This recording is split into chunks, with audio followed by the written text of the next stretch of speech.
Promotional consideration paid for by the following.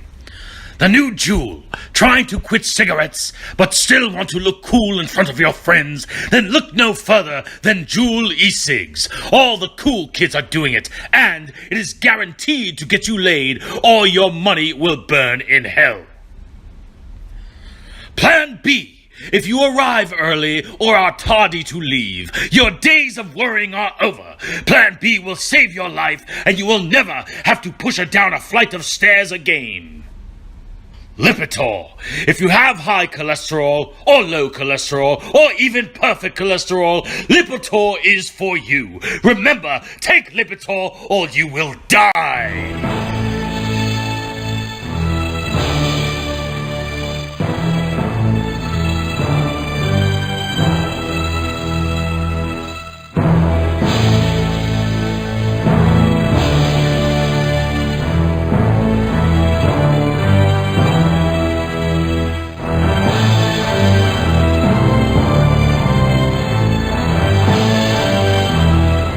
You are listening to Over the Mountain. Listening to Nothing Worthwhile with Moody and Groo. This is our bonus episode. We are wrapping up yet another great trip in the neutral ground of Merrick, Long Island. We have decided to give you what we're going to call our top 10 Mount Rushmore episode as we dip back into the world of sports entertainment. We'll call it pro wrestling. What is our criteria? Well, that's for us to figure out and for you to listen. We enjoyed last night's Howard Stern debate, loved it, and now we're going to give you our top 10. But before we start, Groo, let's go over our best of not top 10. Mm-hmm. So I have three guys that did not make the cut, so to speak, that I'd like to put out there and get your thoughts. I believe you have a couple of guys too. I have 5, yeah. So why don't you hit it? Give me one guy that was close but did not make your top 10 pro wrestler list of all time. Okay, the closest was Bret the Hitman Hart. So for me, I think you're 100% spot on, because for me, the closest also was Bret the Hitman Hart. Why do you think we both felt the same way about that? Well, judging from our past conversations, we've had similar views of Bret Hart. It's like almost what could have been with him. Like, he was amazing in the ring, good on the mic, always some heat, but just you could never look at him anymore past I think he took himself too seriously. He forgot about the sports entertainment part of it. And, coming from the dungeon, he seemed to have such contempt for people who were there to entertain rather than to wrestle. Do you think our feelings about him have tainted, meaning if he finished his career, let's say, on a typical note, would he have made the top 10? Because I still say he wouldn't for me. I don't think there's not a standout. There are some standout matches, of course, but I don't believe he, in a sense, revolutionized anything. I don't believe he brought something new to the game. A great overall package, very consistent, but I don't think he'd crack my top 10 even if he didn't sort of have these down moments, so to speak, or our personal feelings about him. I agree. The only thing is, there's somebody on my top 10 list who I think you'll find falls into that category as well, without the baggage. Well, that's what makes these debates so wonderful. Let me give you, we're going to move on because we got a lot to cover today. Let me give you my next guy who did not make the top 10. My next wrestler who was close but did not make the top 10 was Kurt Angle. Thoughts on Kurt Angle? Do you agree with me, disagree, and just overall thoughts on Kurt Angle? I think 5 years from now, he's in the top 10. Because he had so much time, listen, full disclosure, we're WWE guys. So he rocketed to stardom and then, disappeared for a long time, then came back, and, he's still super entertaining and just a gimmick that worked perfectly, exactly the way, like he deserves to be in the Hall of Fame. But Well, he's in the Hall of Fame. yeah, he deserves. But he wasn't even on my top 5 because I think it's just too soon. So I think for me, I wanted just your point about 5 years from now. I say he doesn't make it 5 years from now because he's back with the WWE.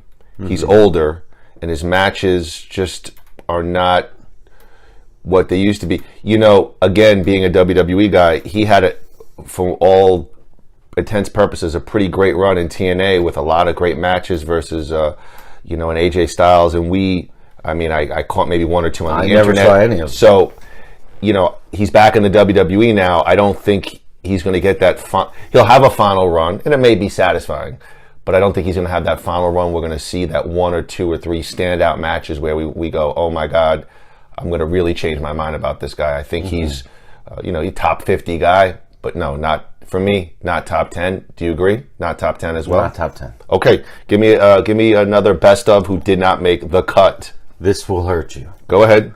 John Cena. Okay. Tell me why.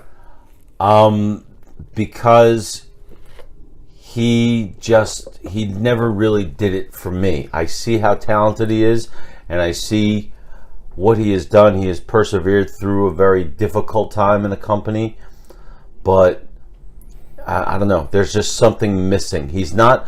Full disclosure, my top 10 list are people who, if I know they're going to be on, I'm watching. Like, it's appointment television. Well, I hope this is full disclosure. Are you holding back on us? No. I'm just saying.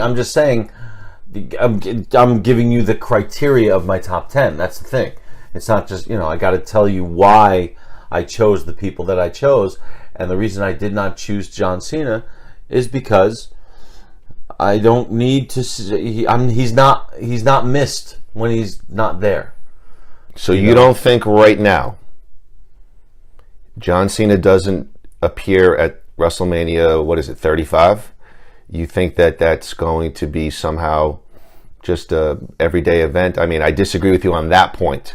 I think if WWE wants to make the biggest presentation, John Cena needs to be at WrestleMania and wrestling in some type of match. It doesn't have to be the main event. Doesn't have to be even the top.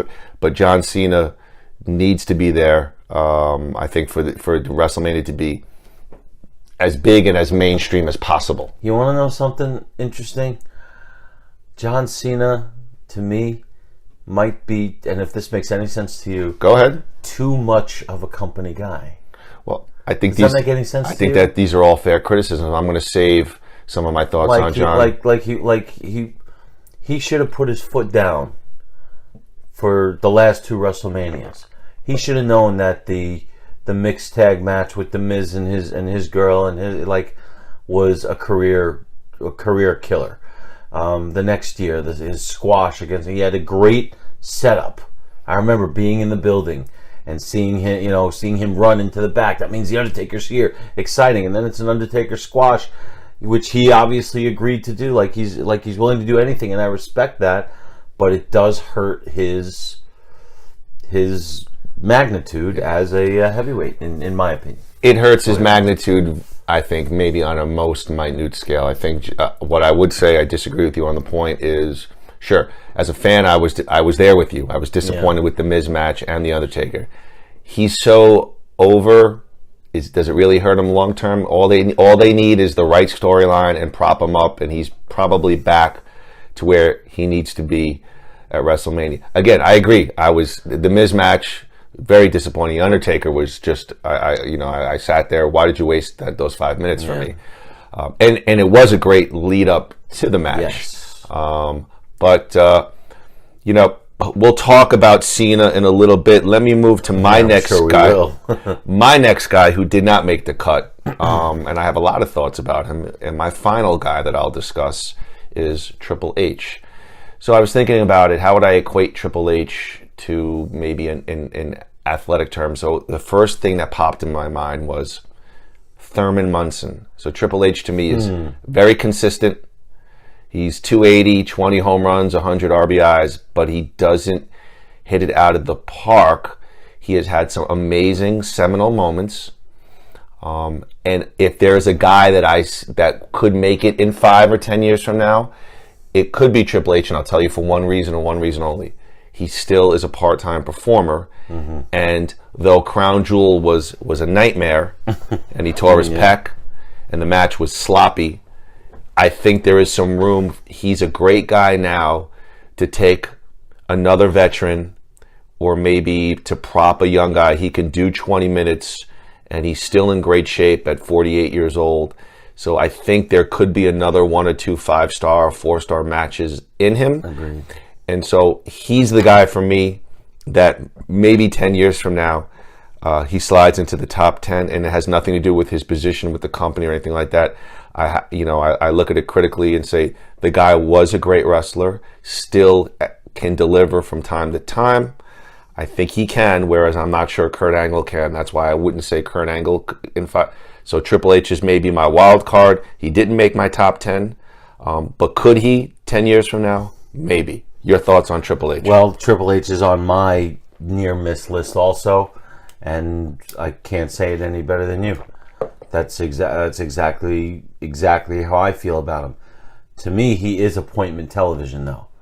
Okay, I have to say, if he's going to be on, I want to see it. He is great on the mic. So that's why he almost made it. But every other point that you've made is good, and I think that I should just give you my final 2. Yeah, we want to move it. Let's go. So we can get to the list. We don't even need to talk about them. My final 2 who didn't make the list, one was Ricky Steamboat. Go ahead. And the other was Chris Jericho. I'll talk about Ricky. I think Ricky Steamboat will come up. Like Jericho, I think Jericho, it might be similar to Triple H. Very consistent. He's, to me, also a little off-putting, a la Bret Hart. Some of the comments he's made, he's a little full of himself. But that has to be separated from the matches. And he has had some great matches and some great Mania moments and some big-time stuff. But didn't make my cut either. Interesting choices. All right, I think this is the exciting part. Yes. You want to cut loose first? You want me to go first with the top 10? How you want to do it? How about I go with my number 10? Then now you do 9. 10 and no. Then you do 10 and 9. Go ahead. And we go. Okay, so we're going to open up number 10. Groo, give us your number to number 10 of all time. Number 10. This will be my, according to you, my most controversial. Go ahead. I think, and that would be Mr. Perfect, Kurt Hennig. Okay, and tell me why. Mr. Perfect. I've learned a lot about Mr. Perfect since his passing. Did you take a class at Pico Community College? No. Mr. Perfect 101? No, I went out to dinner with Wade Boggs, and he told me about it. Oh, he loves to name drop. What a bastard. No, but listening to all the podcasts and the stories about Kurt Hennig, it seems like there was nobody better to wrestle than Kurt Hennig. Like, he could take the worst wrestler in the world and make him look like a heavyweight champion. His gimmick was spectacular. Yes, it was. His mic skills were spectacular. He never missed that towel flip. He never missed that gum thing. He had gum thing. He had all of these little nuances. Could hit a 3-point shot too. Yes, and catch his own touchdown pass. But he just fired on all cylinders and never wavered. Like, even though he did have a face turn, he was still that arrogant, perfect guy, and he had a great finisher and never wavered from that. And just and I loved him when he was there, and he was always, whenever I remember I marked the hell out at WrestleMania 10 when he was revealed as the special referee just to see him. And you and I were at the SummerSlam match, that great SummerSlam match that he had with his almost broken back against Bret Hart, which is considered one of the best matches ever. So Mr. Perfect is on my list as someone who fires on all cylinders. Yep. You don't hear a negative thing about him. So I think he's a great choice. Except his coke habit, which killed him. But I think he's a great choice. He didn't make my top 10. It wasn't a guy that came to mind. I think if you looked at the Hulk Hogan era, he was a guy that maybe could have been propped up as a champ and never got the opportunity. I agree with you on all points. consistent. Had even a late career run in WCW, and he came back to the WWE. So I can't fault anything you say. He didn't make it for me, but I think he's a great choice. Let me give you my number 10, and I want you to please listen to my reasonings why. And my number 10 wrestler, so I call it the Moody era, so I'm saying 1982 on, and I'm going to tell you, and maybe this will be controversial. Okay. My number 10 is Mick Foley. Ooh, I like that. Mick Foley, for me, I wrote next to it was the evolution of hardcore and the passionate promo. So I think when I'm looking at my top 10, I want somebody not only that had great matches, great promos, but maybe brought a little something new to the game. He didn't, in a sense, bring anything new. There was always hardcore matches even before ECW.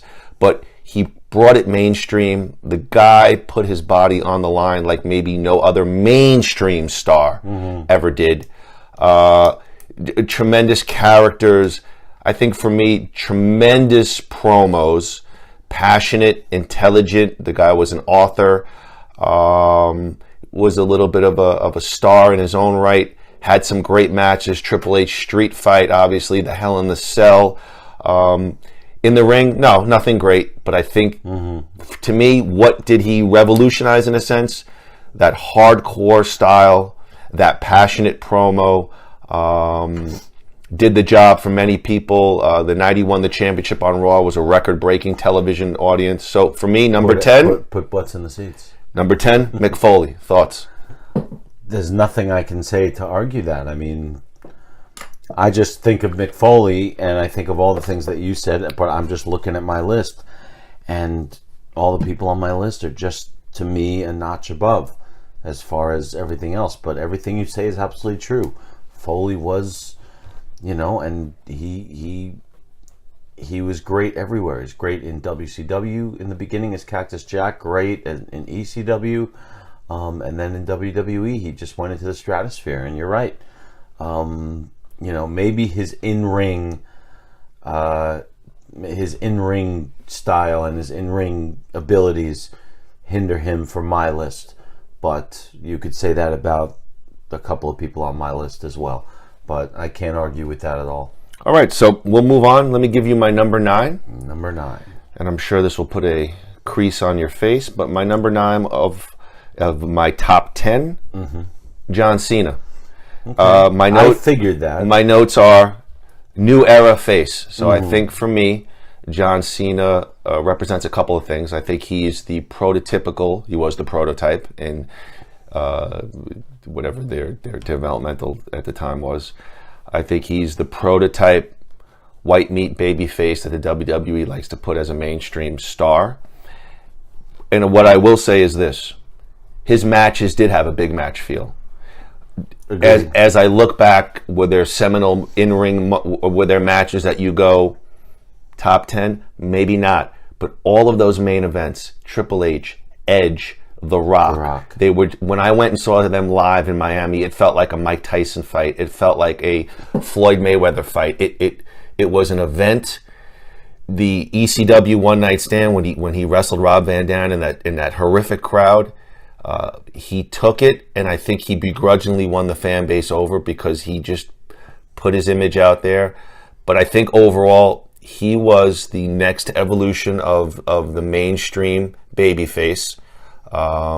He's a star now in his own right with movies.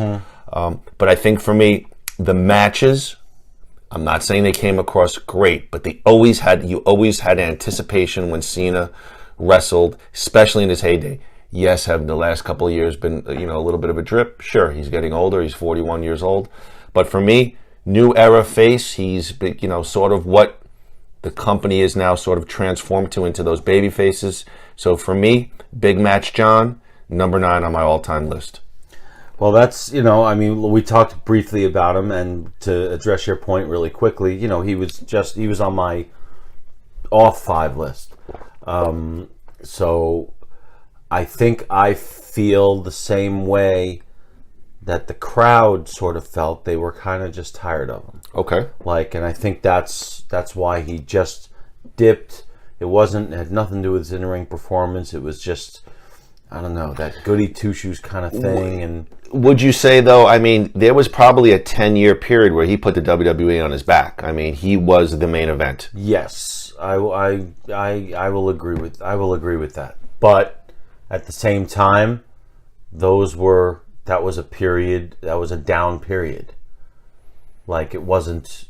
That's why I think you weren't watching for a little while, and neither was I. Like, I was out for a good 5 years. See, we say it was a down period, but think about over the last 10 years, just the evolution of the network alone. How bad could business have been? I mean, no, I'm not saying business. I'm saying people. It was a down period creatively. Okay, sure. That turned off people like you and I. But the kids were always going to love it. The houses were always going to sell out. I mean, I'm thinking about the matches alone versus Edge and versus CM Punk. I wasn't even watching. I mean, the CM Punk, the one night stand. I mean, I wasn't even watching CM Punk. Like when he left. And we're getting off topic here, but when he left, I was like, oh, he's still there. But anyway, so bottom line, we see him fairly close. I mean, there's some nuances, okay. So give me your number 9. My number 9. I don't think there's any real discussion. Go ahead, Andre the Giant. Okay, I'll interject real quick, then I'll hear your point. I think for me, he's maybe one of the greatest attractions. I don't have him in my top 10. I don't maybe disagree with it, but for my flavor, I never watched an Andre match and went, oh my God. I mean, WrestleMania 3, I loved, but 30 years later, to me, it's not a great match. It's a great event. It wouldn't keep my interest today as a fan. Let me hear your thoughts on Andre. Andre is just Andre. I mean, interesting character. Yeah. That's all. That's really, I can't say much more. Andre was Andre the Giant. Just, there was only one. He was the Babe Ruth. Okay. In a way, and that's really the only thing. I just couldn't make the list without him. That's the thing. Give me your number 8, please. So now my number 8. You'll probably think he's a little too low on the list. Go ahead. But The Rock. Let me hear. One of the greats, absolutely. But his I don't know. It's just, he'd be higher if he wasn't so sporadic. He shot to fame, and within 3 or 4 years, he was. He's the biggest movie star in the world. We know where he came from. He had it all, and I think the only reason that he's low on this list, lower than some others, is because he branched out, and he kind of turned his back on the WWE. He didn't kind of, he did. Yeah, he did. And so, I give him credit where it's due. But now, when I see him, like in a trailer or in a movie, I don't see him as The Rock anymore. I never thought that would happen. Even when they started calling him Dwayne Johnson in the movie thing, I said he's still The Rock. Well, you know what? I don't see The Rock anymore. I see this guy who's tattooed from head to toe, who's just, parading himself like. Even like I see him on Instagram, and I see him like I want to see him refer to himself in the third person. I want to see him stay in character, but he's not that character. So he's, for what he did, he's on the list, but he's down near the bottom. My number 8,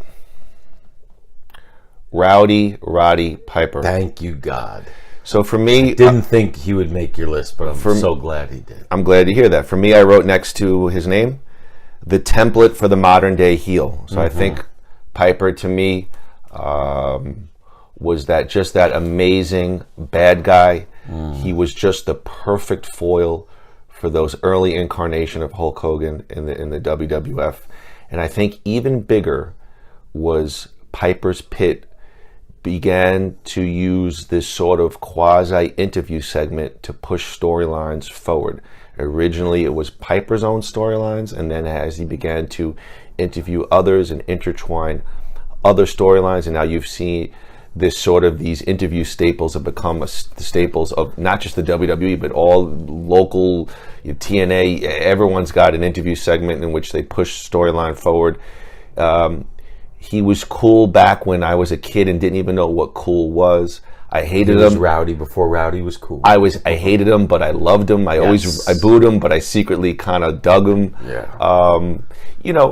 Had some great matches, but to me, it was what he brought to the game. He was a game changer in the sense he was on a mainstream promotion, and he was as far as I can remember, the first sort of intellectual cool heel. And he wasn't the only one, because I have others on the list, but for me, for the WWF, he was that first guy I saw.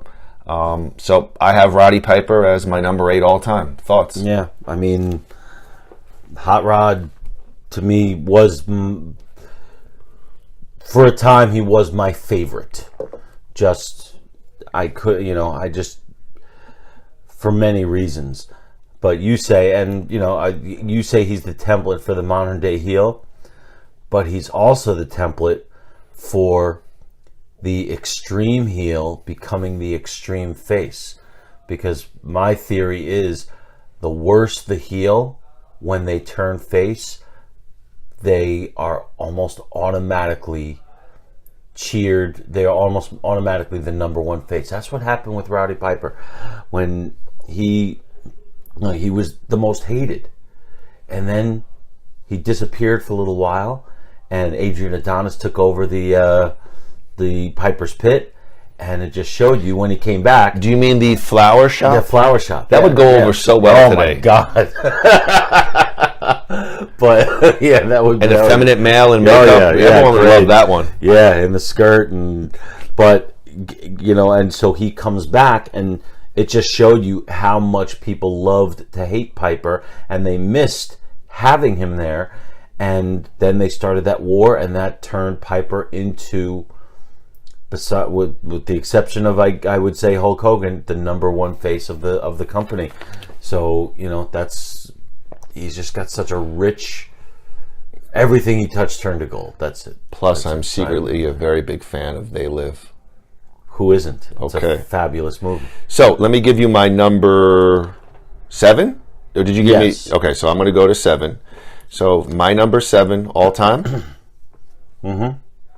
Macho Man Randy Savage. And what I wrote next to him is work rate. So for me, what Randy brought to the game. So the beginning of my fandom was the land of giants. So it was Andre the Giant. It was Hulk Hogan. And there have been others. But Randy Savage, to me, that match against Ricky Steamboat at WrestleMania 3, and Steamboat you made a case for.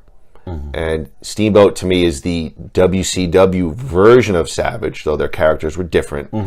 But being a WWF guy, Randy Savage was the first guy that I watched in the ring, and he wasn't 6'5". He was 6 feet. He wasn't 280. He was 230. And he moved in the ring fast, and it wasn't power moves. It was technical, and I liked it, and I enjoyed it, and it was fast-paced. So I think for me, Savage opened the door in the WWF to smaller guys, faster guys. He had an amazing character. His promos were they were crazy. They didn't make sense. They were passionate.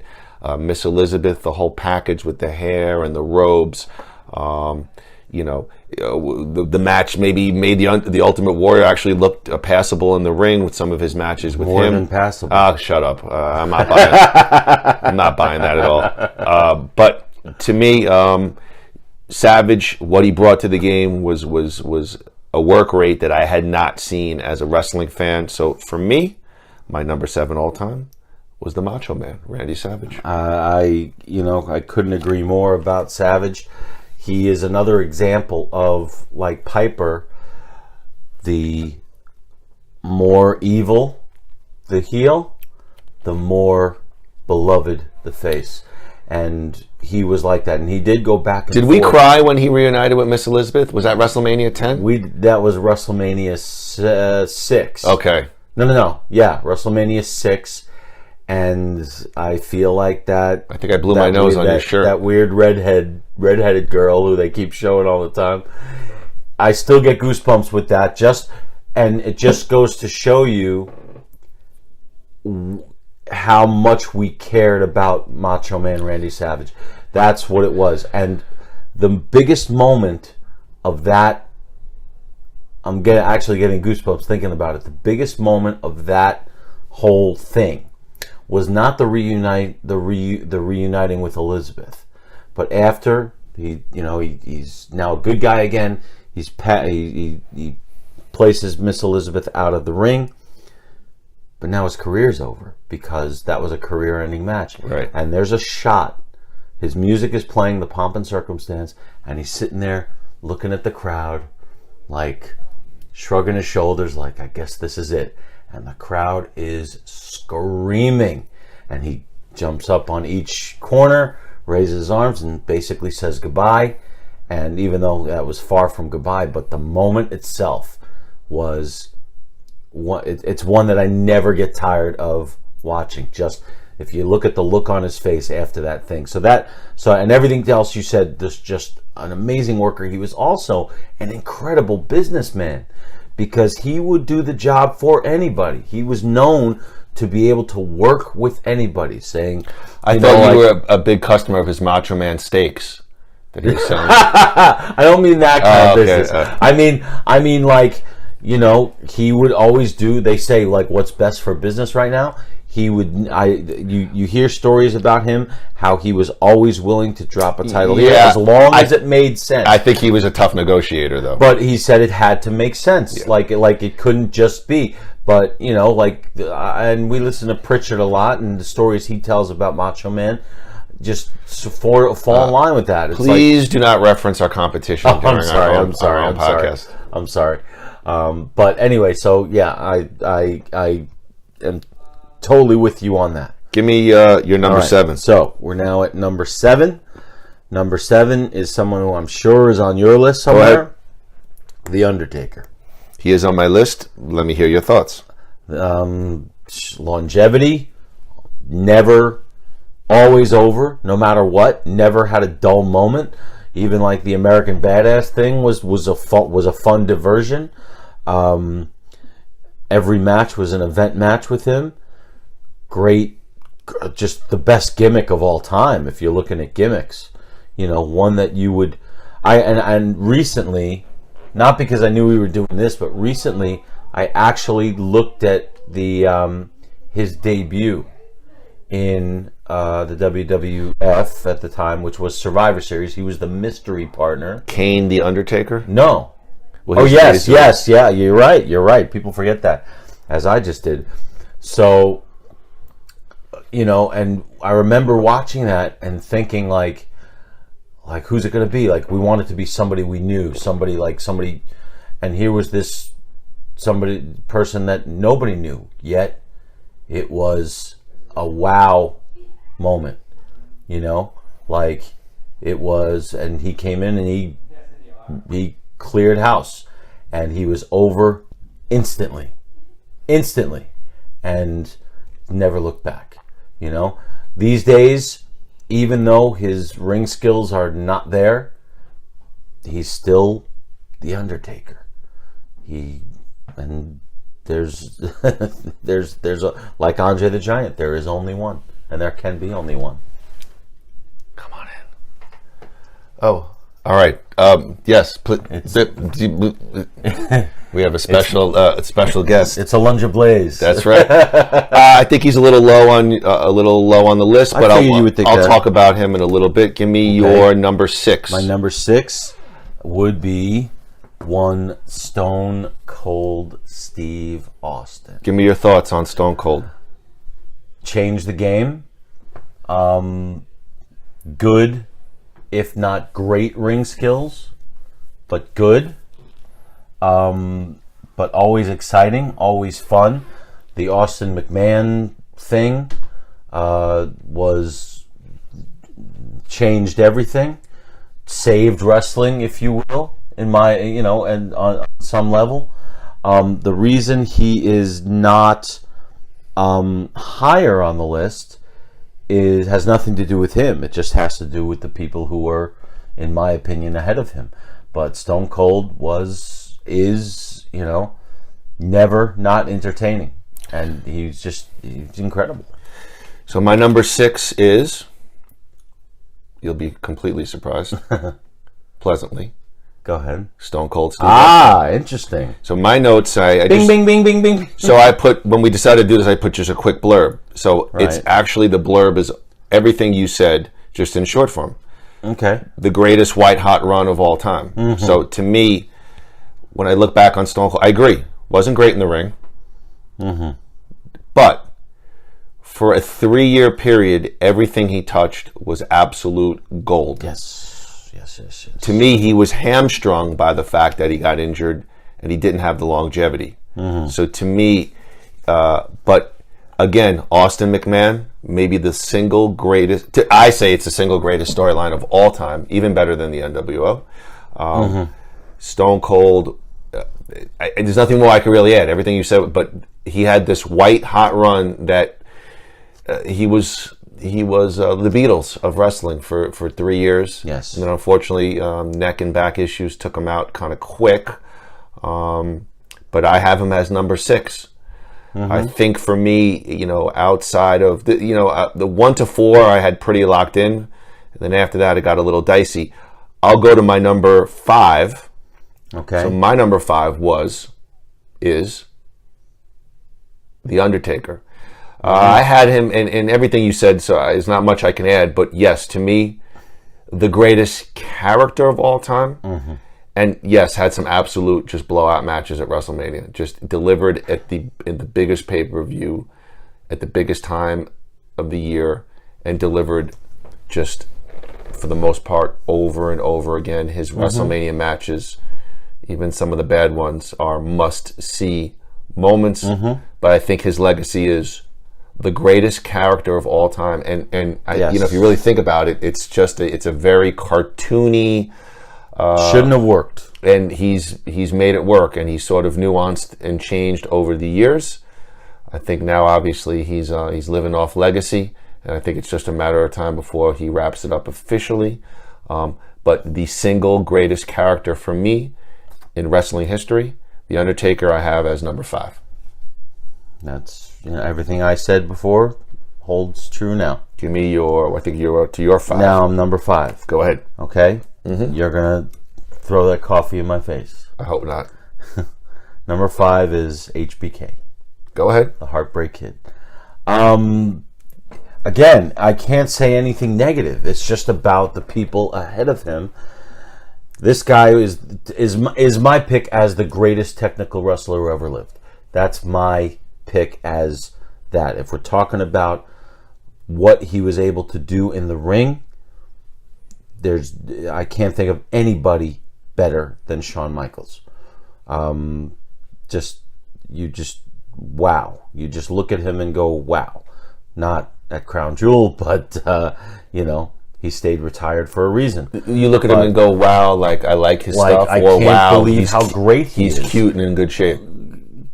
It's not Edge we're talking about. Okay, gotcha. But Shawn Michaels, I never liked him when he was with the Rockers, not because he wasn't good, because the Rockers was that Can-Am Connection type tag team specialist. It was like, it was goody two shoes, I think. Yeah, it was it was a bubblegum pop sort of. Yes. But I could always tell how good he was. And Jannetty was good too. I can't say that he wasn't. Okay, Jannetty had skills. He just also had demons. Not that Shawn Michaels didn't. But that heel turn is, in my view, even though it was definitely projected. Is that what they say? Well, I think for me the heel turn was exceptionally dark for the WWF at the time. Yes. They were a very mainstream entertainment company, and you just didn't see. It was very cartoonish, over the top, and for a guy to get just thrown through a window, it was exceptionally violent. But it really kicked off. But that his solo, super kick. It kicked off his solo career. Yes, and he never looked back, and just. I can't, so the only thing that keeps him from being part of the top 4, I guess, is that it wasn't sometimes it had to do with who he was wrestling. Okay? So, like, I didn't always need to see him wrestle. Sometimes I'd rather see him do a DX promo. Okay? Interesting. But, I mean, and that sounds negative. It's not. He's just... don't start with this fence-sitting stuff. Right. I mean, He's not. You're telling me, though, he's in your top 5, yet you didn't need to see him wrestle? I mean, No. It's I'm looking at the people ahead of him and trying to make the case for why he's not among the top. All right, but he made your top 5. Yes. So we're talking about, in your eyes, pretty rarefied air here. Yes. Okay, so you did 5. Are we going to your 4 or? Well, what do you have to say about HBK? To me, yes, he is the greatest. My notes are greatest worker of all time. Yeah. And to me, but where I differ is, he was a must-see for me. And there was just, when I think of Shawn Michaels, the matches against The Undertaker at WrestleMania, but even better was the one match I could watch over and over again was against Kurt Angle, I think at WrestleMania 21 or 22 in LA. Yeah. It was just a textbook 20-minute. If you're talking about a guy who later on in his life got a little more humble, got it together, and he would do jobs for guys, but it would never decrease his overall value. DX Revolution, I have him obviously in my top 5. I don't want to give out, so I don't want to say too much, but there's nothing I disagree with you on, except I needed to see Shawn Michaels wrestle. Okay. He's a worker. Okay. So beyond the promo stuff, he was that good in the ring. He was able to be technical, yet keep that emotional piece that gets you so invested in his match. Yes. He just had that ability, and I have him in my top 5. I'm not going to tell you where yet. But only thing I disagree with you is, if Shawn Michaels is on the roster, he's got to be wrestling at the card in order for the card to have the fullest value. Okay. So we're going to go. This is pretty rarefied air now. We're going to your number 4? My number 4. Go ahead, please. Okay. You're not going to like it. Go ahead. Okay. Ric Flair. Go ahead and give me your thoughts. Well, number 1, I didn't really know much about Ric Flair during my mid-'80s super fandom of the WWF because Flair was... No, I did know of him, Lord. but... Hold on, let me... What? Oh, sorry. What? Go ahead. Well, you're a WWF guy, so we didn't... Yeah. I knew Flair was the champion of the NWA. But we would see him on Georgia Championship. I never watched that. I only wow. watched WWF. Would you read about him in like PWI? Yes. Okay. So that's how I knew about him, but I put him in the same category as Rick Martel because at the time, Ric Flair was the champion of the NWA and Rick Martel was the champion of the AWA. So I put them into territory things. So as far as I'm concerned, the WWF was the major leagues and everything else was the minor leagues. All right? So that's the way I looked at it then. Then, as WCW, then when he was brought in 92, okay, to the WWF, that was like, okay, here comes the guy, here comes the hot rookie from the even though he was older than all of them. You didn't think Ric Flair was a rookie? No, but I was like, here comes like, a significant challenge to Hogan. And it never really materialized. I don't know why. It didn't materialize. Yeah, I mean, they had some matches, but not one-on-one.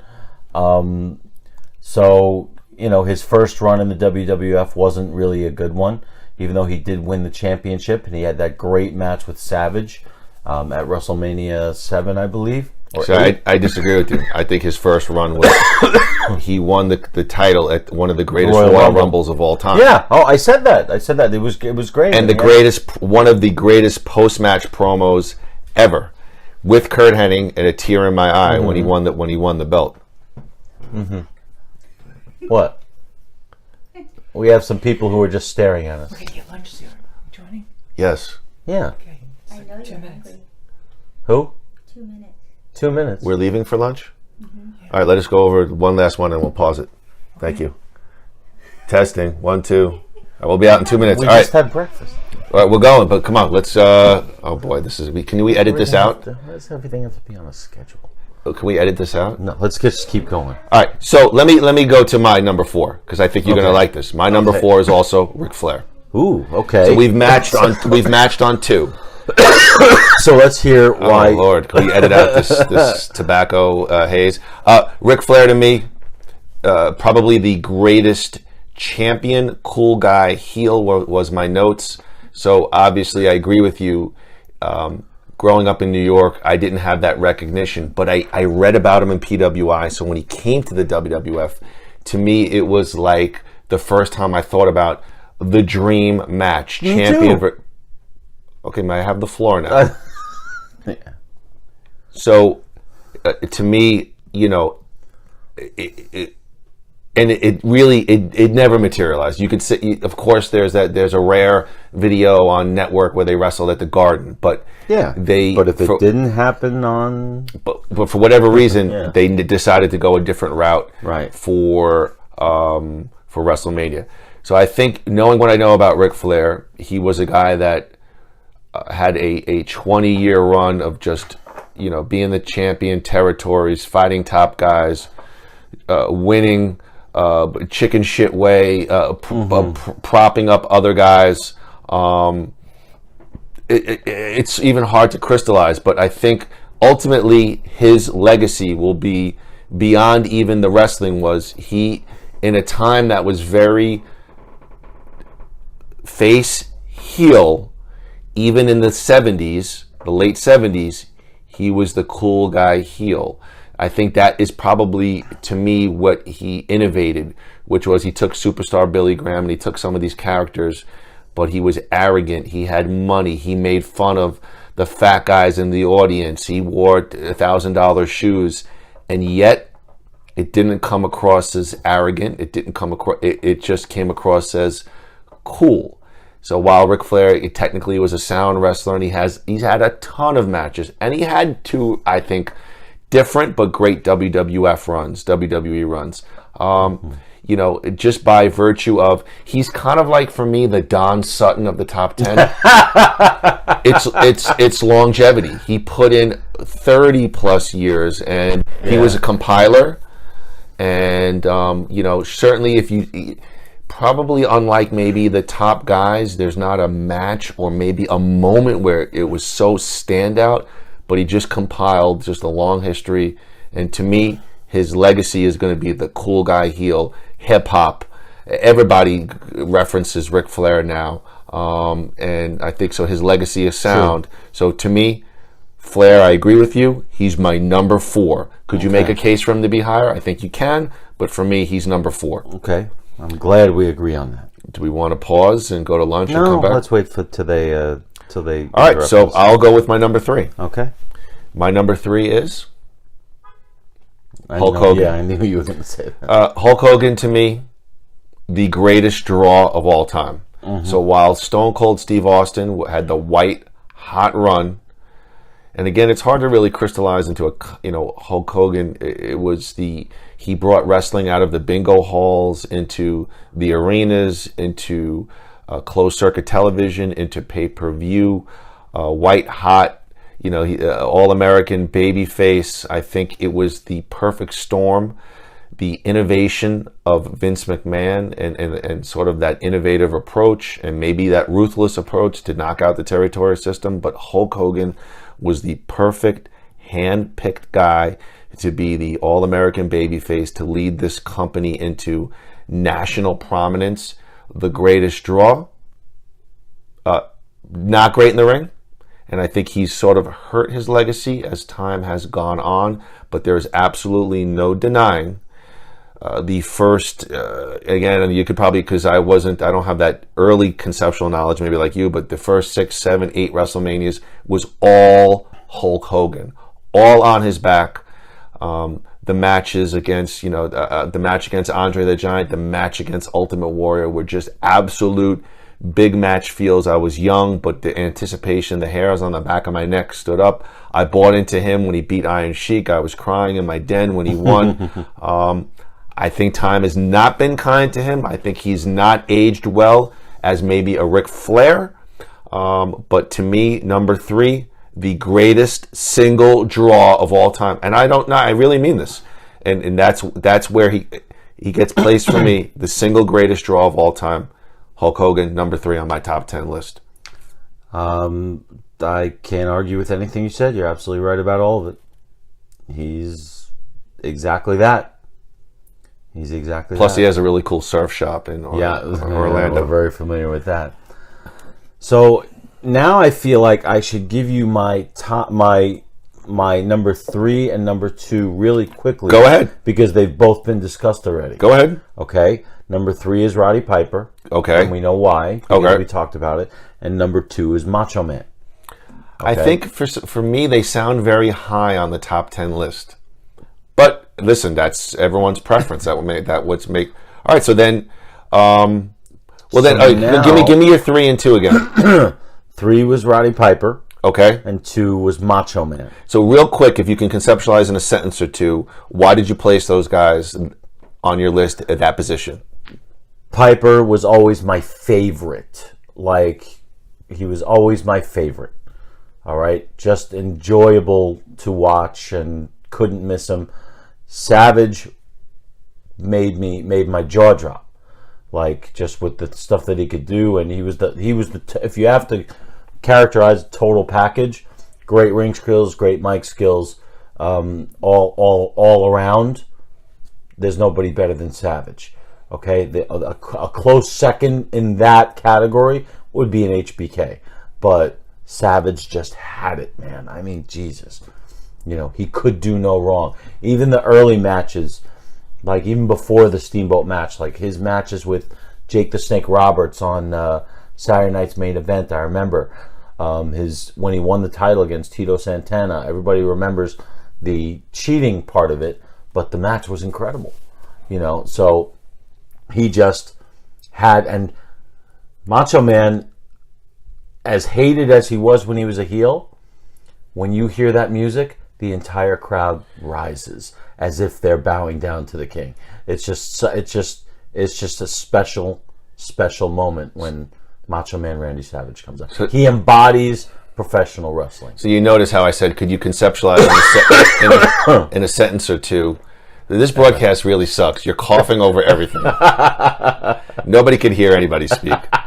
I said, give me a sentence or two on Macho Man Savage. It's 20 minutes later. I can't disagree. I'll go to my number 2 quick because we've already discussed him. Okay. My number 2 is Shawn Michaels. Okay. And I think for me, I just wrote the notes, greatest worker of all time. And were the guys better on the mic? Sure. Were there guys that maybe had a better presentation? But to me, that's just how good he was in the ring. And that Sexy Boy song, too, when it came on, sure, it gave me a couple of bubbles in the groin. But he just the greatest worker of all time. So do you want to... So what we did now is we wrote down who we thought your number 1 would be and my number 1. So you have in your pocket who you thought would be? No, I have in my pocket what you thought my number 1 would be.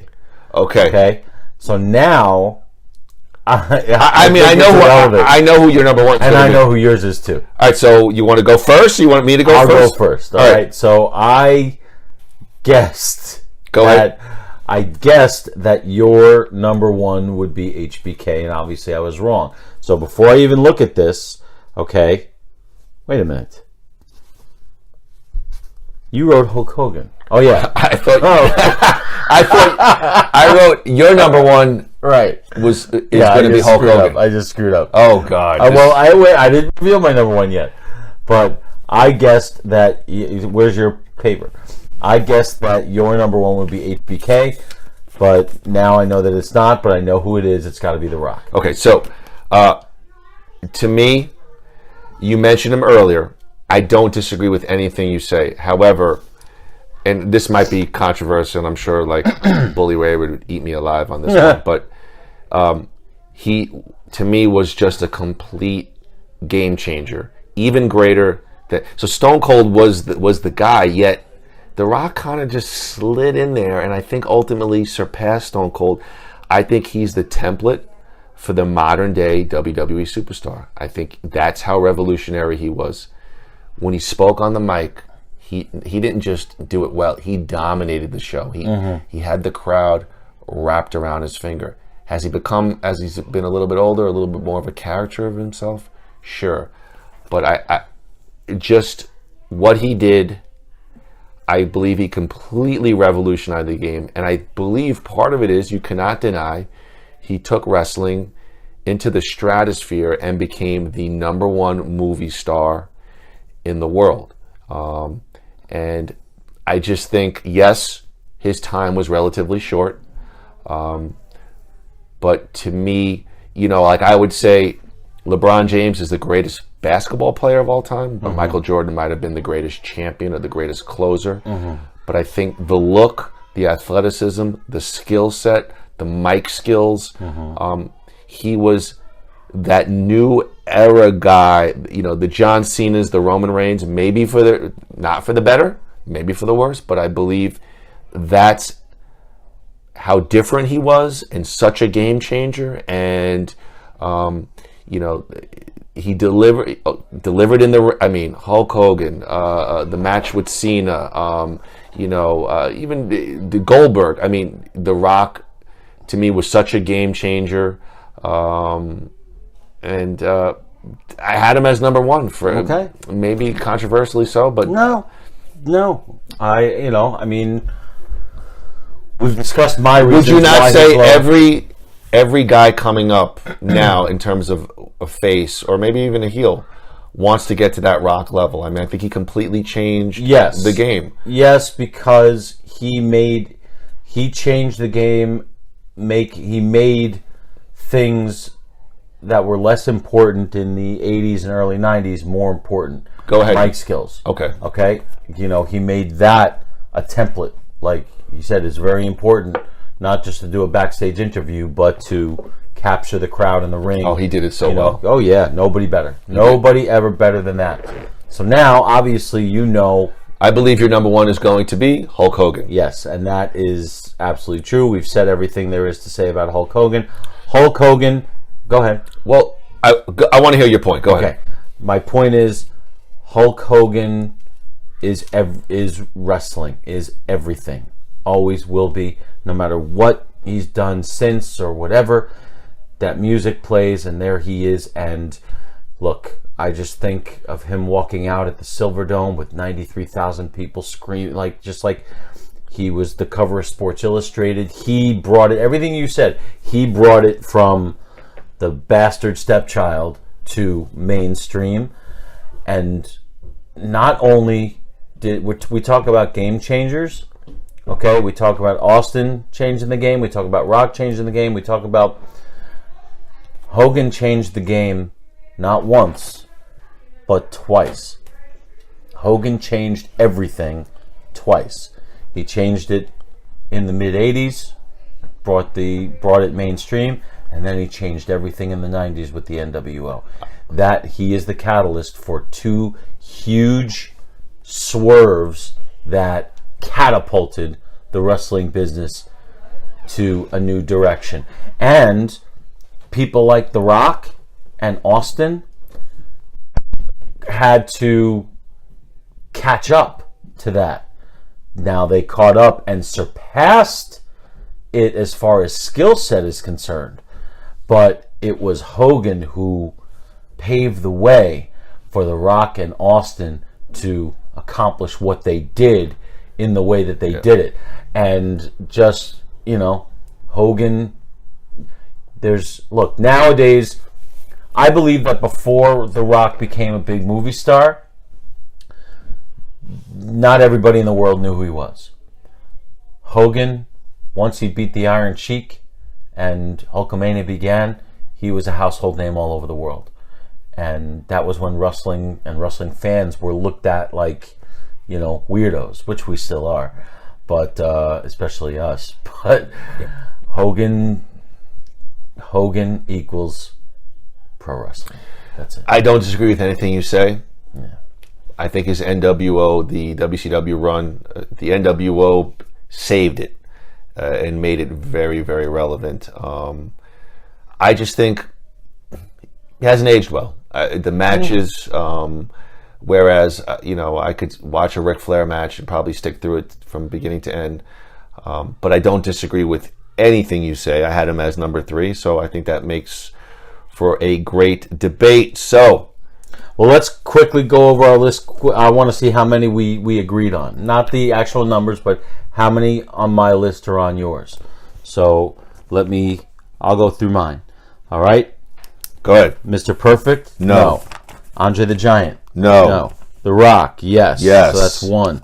Taker? Yes. Yes. Austin? Yes. Yes. HBK? Yes. Flair? Yes. Yes. Piper? Yes. Hold on. Piper, yes. Piper. Macho Man? Yes. Yes. And Hogan? Yes. So we agreed on 8. 1, 8 2, out of 3, 10. 4, 5, 6, 7. That's not bad. That's not bad at all. That's not bad at all. That's not bad at all.